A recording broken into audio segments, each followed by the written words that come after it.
Hello, billionaires, and welcome to the Big Business Minute. Let me get right to the point. The latest economic numbers are in, and it turns out that Americans are working harder than ever.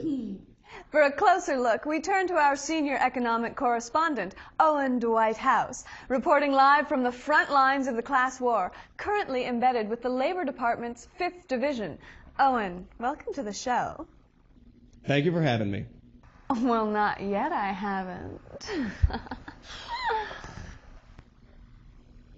Owen, how are our troops holding up on the front lines?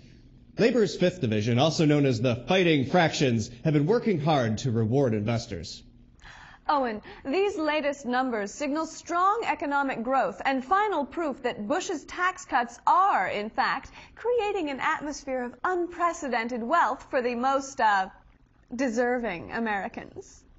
You hit it right on the head. Business productivity shot up a whopping 4.7% in the third quarter, easing Wall Street fears that the economy might be slowing down. Far from a slowdown, Americans are not only working harder, but longer than ever before.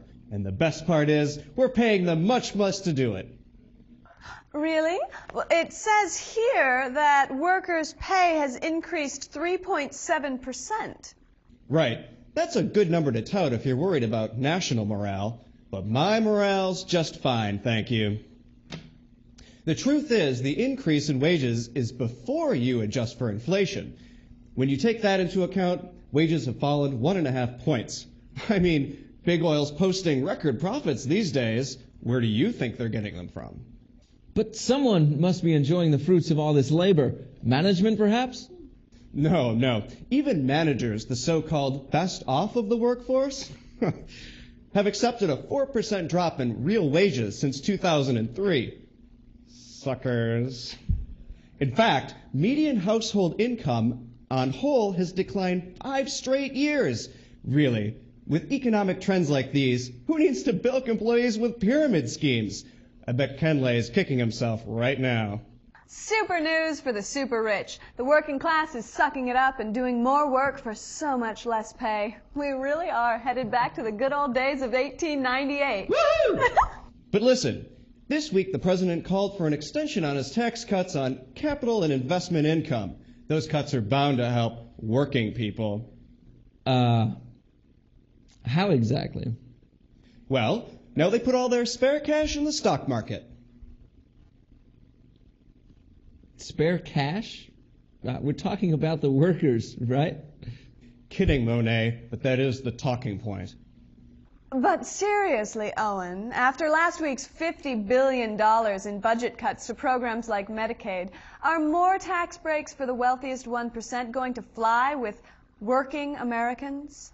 No, but that's why we don't allow working Americans near Congress.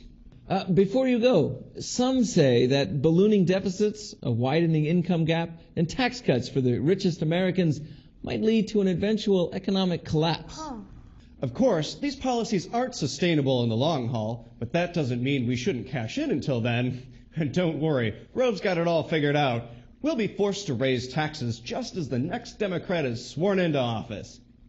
Until then, it's still a class war, and we're still winning. Reporting live from the trenches, this is Owen Dwight Howse.